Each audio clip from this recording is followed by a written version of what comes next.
حضرت عبداللہ ابن مسعود رضی اللہ تعالیٰ عنہ سے مروی ہے، آپ فرماتے ہیں کہ دنوں میں سے 4 دن ایسے ہیں جو میرے رب کو بڑے ہی محبوب ہیں۔ تمام دنوں میں سے 4 دن ایسے ہیں جو میرے رب کو بڑے ہی محبوب ہیں۔ اسی طرح 12 مہینوں میں سے 4 مہینے ایسے ہیں جو میرے رب کو بڑے ہی محبوب اور پسندیدہ ہے۔ فرماتے ہیں جو 4 دن میرے رب کو پسند ہیں، ان 4 دنوں میں پہلا دن جمعہ کا دن ہے، دوسرا عید الفطر کا دن ہے، تیسرا یوم عرفہ ہے، اور چوتھا عید الاضحیٰ کا قربانی کا دن ہے۔ فرماتے ہیں یہ 4 دن ایسے ہیں جو میرے رب کو بڑے ہی محبوب ہیں، بڑے ہی پسندیدہ ہیں۔ آپ انہی 4 ایام کو دیکھیں کہ اللہ رب العالمین ان 4 ایام میں اپنے بندوں پر کتنا فضل فرماتا ہے، کتنا کرم والا معاملہ فرماتا ہے، کتنی مہربانیاں فرماتا ہے۔ یہ جو جمعہ کا دن ہے یہ میرے رب کا پسندیدہ دن ہے۔ یہی وجہ ہے کہ میرے آقا حضور فرماتے ہیں اس جمعہ المبارک کے دن میں ایک لمحہ، ایک گھڑی ایسی ہوتی ہے کہ جو قبولیت کی گھڑی ہوتی ہے۔ اس لمحے اللہ کے دربار میں جو بھی بندہ دعا مانگتا ہے اللہ رب العالمین بندے کی دعا کو ضرور قبول فرماتا ہے۔ اگر بندہ رب کی بارگاہ میں دنیا مانگتا ہے رب اسے دنیا دے دیتا ہے، بندہ آخرت مانگتا ہے رب اسے آخرت عطا فرما دیتا ہے۔ جو دعا اللہ کے دربار میں مانگتا ہے، لیکن شرط یہ ہے کہ قبولیت والی گھڑی ہو، وہ خوش نصیب لوگوں کو نصیب ہوتی ہے۔ میرے آقا فرماتے ہیں جو بندہ اس قبولیت والے لمحے میں، قبولیت والی گھڑی میں اللہ کے دربار میں دعا کرتا ہے اللہ ضرور اس کی دعا کو قبول فرماتا ہے۔ اور دوسرا اللہ کا محبوب اور پسندیدہ دن عید الفطر کا دن ہے۔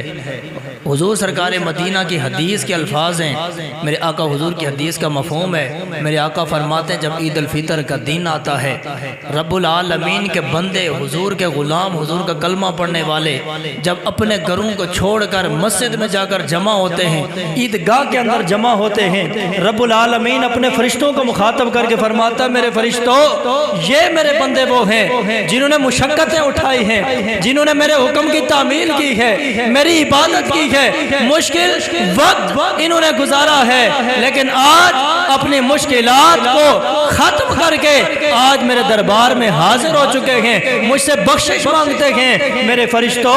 تم گواہ ہو جاؤ، آج جتنے بھی میرے پاک گھر میں یا عیدگاہ میں جمع ہوئے ہیں تم گواہ ہو جاؤ میں نے ان سب کو معاف فرما دیا ہے، میں نے ان سب کی بخشش فرما دی ہے۔ اور صرف اتنا ہی نہیں، میرے آقا فرماتا پھر ایک منادی ندا کرنے والا ندا کرتا ہے، اعلان کرتا ہے اے مصطفیٰ کریم کا کلمہ پڑھنے والوں، اے مصطفیٰ کریم کی امت سے تعلق رکھنے والوں، اے عیدگاہ میں جمع ہونے والوں، اپنے گھروں کو لوٹ جاؤ، اپنے گھروں کو لوٹ جاؤ، اس لیے کہ اللہ نے تمہاری خطاؤں کو معاف بھی فرما دیا ہے اور تمہاری خطاؤں کو اللہ نے نیکیوں میں بھی بدل ڈالا ہے۔ یہ عید الفطر کے دن اللہ رب العالمین کا اپنے بندوں کے اوپر خاص فضل اور کرم اور خاص انعام ہوتا ہے۔ اور پھر تیسرا دن عبداللہ ابن مسعود فرماتے ہیں یوم عرفہ ہے، جسے 9 ذی الحج کہتے ہیں، جس دن حاجی میدان عرفات میں قیام عرفہ کرتے ہیں۔ تو میرے آقا حضور فرماتے ہیں، عبداللہ ابن مسعود فرماتے ہیں یہ دن بھی اللہ رب العالمین کے دربار میں بڑا محبوب ہے۔ اور میرے آقا فرماتے ہیں جو بندہ وقوف عرفہ کی نیت کر کے میدان عرفات کے اندر جاتا ہے، میرے آقا فرماتے ہیں وہ گناہوں سے ایسے پاک اور صاف ہو جاتا ہے جیسے آج ہی اس کی ماں نے اسے جنم دیا ہے۔ اس طرح گناہوں سے پاک اور صاف ہو جاتا ہے جیسے آج ہی اس کی ماں نے اسے جنم دیا ہے۔ میرے آقا فرماتے ہیں اس دن اللہ کی رحمت اور برکات کی برسات ہوتی ہے اور اللہ رب العالمین اس دن کے صدقے کثیر تعداد میں گناہگاروں کو جہنم سے آزادی عطا فرما دیتا ہے۔ تو یہ دیکھیں عرفہ کے دن اللہ رب العالمین اپنے بندوں کے اوپر کتنا خاص فضل اور کرم فرما رہا ہے۔ اور جناب عبداللہ ابن مسعود فرماتے ہیں چوتھا دن جو اللہ رب العالمین کو بڑا ہی محبوب ہے، بڑا ہی پسندیدہ ہے، وہ عید الاضحیٰ کا دن ہے، وہ قربانی کا دن ہے۔ میرے آقا فرماتے ہیں کہ جب بندہ مومن اللہ کی رضا کے لیے، اللہ کی خوشنودی کے لیے عید الاضحیٰ کے دن اللہ کی بارگاہ میں قربانی پیش کرتا ہے، ابھی قربانی کے جانور کے خون کا پہلا قطرہ زمین پہ گرتا ہے، اللہ رب العالمین اس بندے کے گناہوں کو معاف فرما دیتا ہے۔ یہ اللہ رب العالمین کا خاص فضل ہے یا خاص کرم ہے ان 4 دنوں کے اندر، چونکہ یہ 4 دن ایسے ہیں جو میرے رب کے بڑے ہی محبوب ہیں، بڑے ہی پسندیدہ ہیں۔ اور جناب عبداللہ ابن مسعود فرماتے ہیں اسی طرح مہینوں میں سے 4 مہینے ایسے ہیں جو میرے رب کو بڑے محبوب ہیں، بڑے پسندیدہ ہیں، اور یہ 4 مہینے وہ ہیں جنہیں حرمت والے مہینے کہا جاتا ہے، جن کے اندر پہلا مہینہ رجب المرجب ہے، دوسرا مہینہ ذی قعد ہے، تیسرا مہینہ ذی الحج ہے، اور چوتھا مہینہ محرم الحرام ہے۔ یہ 4 حرمت والے مہینے، اللہ کے پسندیدہ مہینے۔ چونکہ یہ ذی الحج ہے تو یہ ذی الحج انہی عظمت والے مہینوں میں سے ایک مہینہ ہے، حرمت والے مہینوں میں سے ایک مہینہ ہے، فضیلت والے مہینوں میں سے ایک مہینہ ہے۔ اس مہینے کی فضیلت کیا ہے، اس کا مقام اور مرتبہ کیا ہے، سنو۔ میرے آقا حضور سرکار مدینہ صلی اللہ علیہ وسلم فرماتے ہیں، میرے آقا حضور سرکار مدینہ نے فرمایا کہ جن ایام میں اللہ کی خاص عبادت کی جاتی ہے، جن ایام میں اللہ کی خاص عبادت کی جاتی ہے، میرے آقا فرماتے ہیں ان ایام میں سے جو ماہ ذی الحج ہے، ماہ ذی الحج کی عبادت اللہ کو سب سے زیادہ محبوب اور پسندیدہ ہے۔ جن ایام میں خاص اللہ کی عبادت کی جاتی ہے ان ایام میں سے ماہ ذی الحج کے ایام وہ ہیں ان کے اندر جو عبادت کی جاتی ہے وہ عبادت میرے رب کو بڑی ہی محبوب ہے، بڑی ہی پسندیدہ ہے۔ اللہ اکبر۔ اور دوسری روایت ہے میرے آقا حضور سرکار مدینہ کی، میرے آقا حضور سرکار مدینہ فرماتے ہیں جو اس ذی الحج کے پہلے عشرے کے روزے رکھے گا، اللہ رب العالمین اس ایک عشرے کے روزے رکھنے کی وجہ سے اسے سال بھر کے روزوں کا اجر و ثواب عطا فرمائے گا۔ آقا نے فرمایا جو ذی الحج کے پہلے عشرے کے روزے رکھے گا، اللہ اسے 1-2 روزوں کے برابر نہیں، اللہ 10 روزوں کا نہیں، اللہ پورے سال کے روزوں کا اسے ثواب عطا فرمائے گا۔ اور تیسری روایت ہے میرے آقا حضور سرکار مدینہ کی، میرے آقا حضور سرکار مدینہ نے فرمایا جس نے 8 ذی الحج کا روزہ رکھا،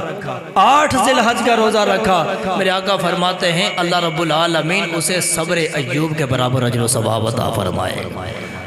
حضرت ایوب علیہ السلام جو اللہ کے نبی ہیں، بڑا مشکل وقت آیا ہے، بڑی اللہ کی آزمائش آئی ہے، لیکن اللہ کے نبی نے نہیں کی ہے، اللہ کے نبی نے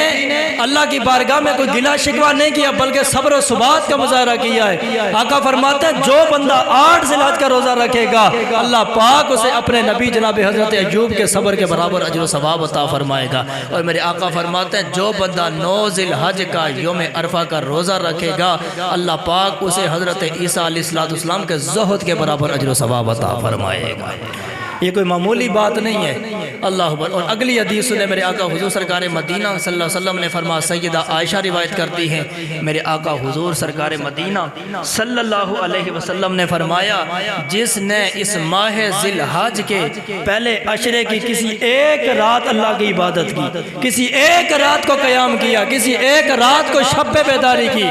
10 دنوں کی بات نہیں، پورے مہینے کی بات نہیں، اس ماہ ذی الحج کے پہلے عشرے کی کسی ایک رات میں اگر اللہ کی عبادت کی، شب بیداری کی، اگر ایک رات قیام کیا، اللہ کا ذکر کیا، اللہ کی یاد میں ایک رات بسر کی، میرے آقا فرماتے ہیں اللہ ایک رات کے بدلے میں اسے پورے سال حج اور عمرہ کرنے والوں کے برابر اجر و ثواب عطا فرمائے گا۔